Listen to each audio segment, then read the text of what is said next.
Bismillahirrahmanirrahim. Assalamualaikum warahmatullahi wabarakatuh. Perkenalkan, kami dari kelompok 6 ingin menjelaskan tentang konflik antar ras. Sebelum itu saya akan memperkenalkan anggota dari kelompok saya.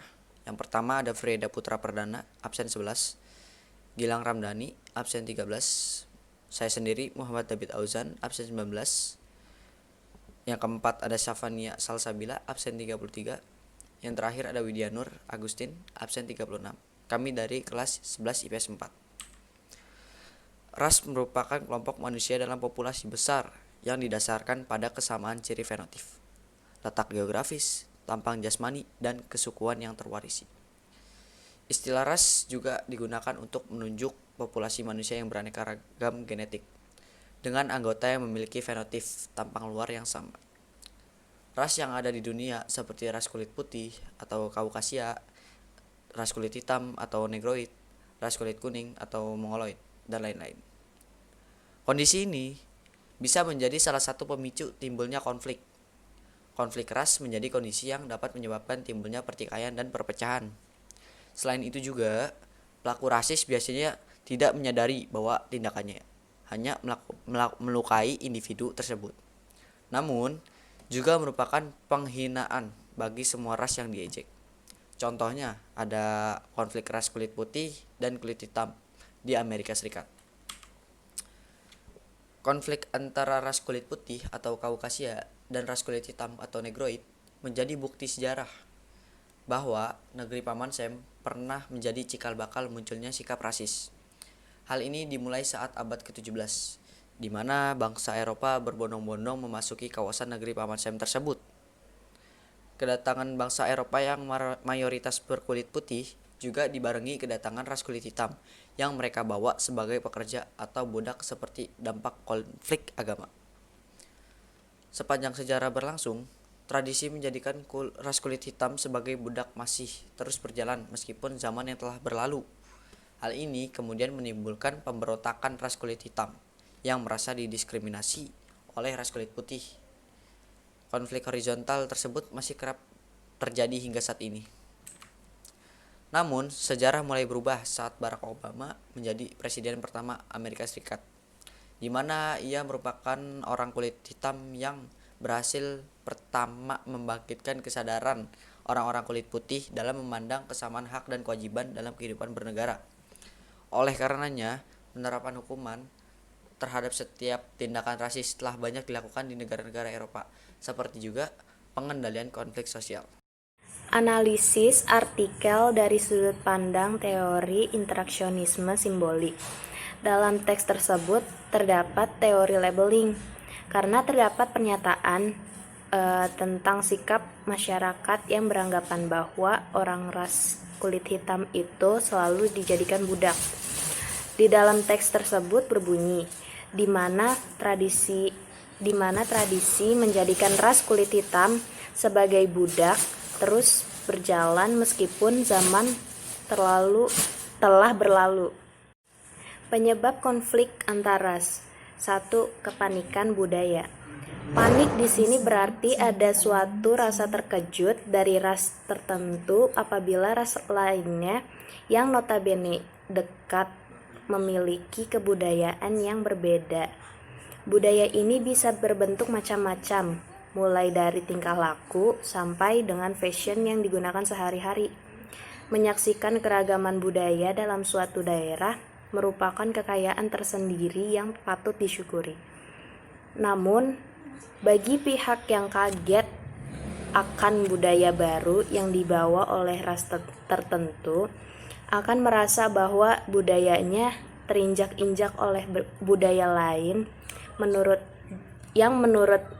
dia lebih jelek. 2. Tidak suka adanya perbedaan. Kita sejak kecil lahir di keluarga dan masyarakat yang selalu dekat dengan kita. Tiap hari kita belajar bagaimana masyarakat kita bertingkah laku, bagaimana masyarakat bercengkrama dan melakukan aktivitasnya sehari-hari. Kita belajar untuk mengetahui identitas kita. Pada suatu hari, suatu ras datang untuk mengungsi di tempat kita tinggal. Lalu apa yang harus kita lakukan? Membenci atau menerimanya? Pertanyaan itulah yang akan menimbulkan dua jawaban, ya atau tidak. Ya, kita menerima dengan pengecualian sifat-sifat buruk mereka yang seharusnya tidak mereka lakukan. Kita menerima perbedaan mereka. Yang ketiga itu tidak adanya rasa memaklumi atau toleransi. Memaklumi di sini bukan berarti bahwa memaklumi bahwa kita membenci mereka karena mereka berbeda. Namun adalah memaklumi perbedaan itu sendiri. Dengan pikiran terbuka, kita bisa mengetahui apakah perbedaan dari mereka itu yang membedakan dengan kita.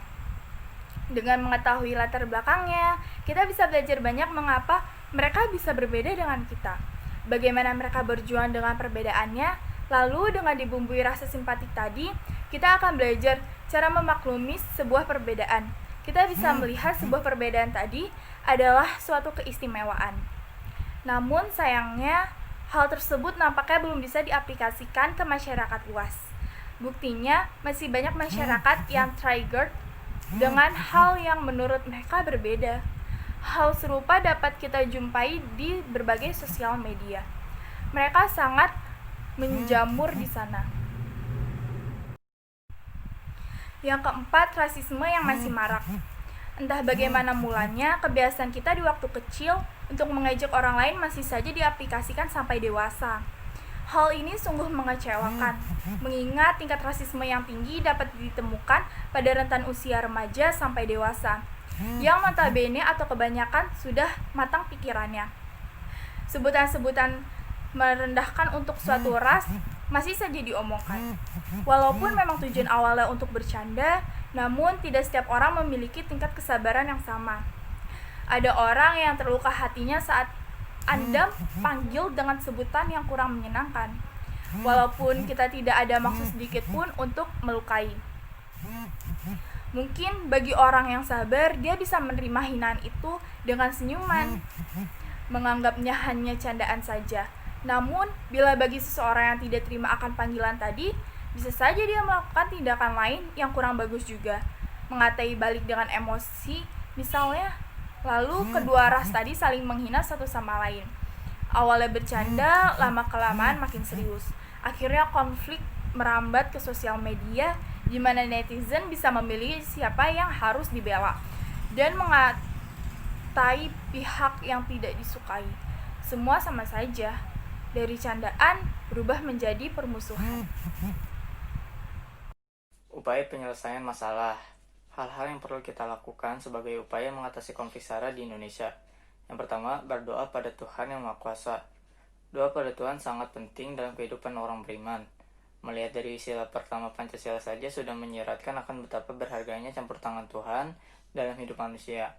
Untuk dapat mengatasi konflik SARA yang semakin pelik ini, kita harus mengandalkan Tuhan dengan memohon kekuatan darinya untuk dapat mengatasi konflik SARA dan mengendalikan diri. Kita harus bersyukur pada Tuhan yang telah menciptakan kita pada suku, agama, ras, dan golongan tertentu. Yang kedua, mengendalikan emosi. Ketika kita mendengar orang menghina kita atau sesuatu yang berhubungan erat dengan kita, seringkali kita merasa tersinggung. Oleh sebab itu, kita harus berusaha mengendalikan emosi, jangan pernah membalas kejahatan dengan kejahatan, namun dengan kebaikan. Pada waktu diejek, jangan mengutuk, memukul, menampar, menunjuk, mengeluarkan kata-kata kotor, dan sebagainya. Hal pertama yang harus kita lakukan ketika perasaan kita dicampur aduk oleh orang yang menyebalkan adalah menenangkan hati. Setelah itu berdoa mohon kesabaran dari Tuhan, menasihati orang yang kejam itu secara sopan, dan mendoakan orang tersebut agar ia dapat bertobat. Yang ketiga, jangan memanggil orang lain dengan julukan berdasarkan SARA. Hal ini mungkin tidak bermasalah bagi beberapa orang karena kedekatan atau canda gurau saja.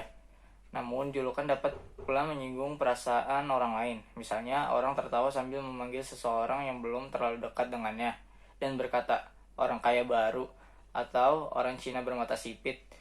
Orang yang dipanggil sembarangan itu dapat tersinggung perasaannya jika orang tersebut memiliki perasaan yang sensitif.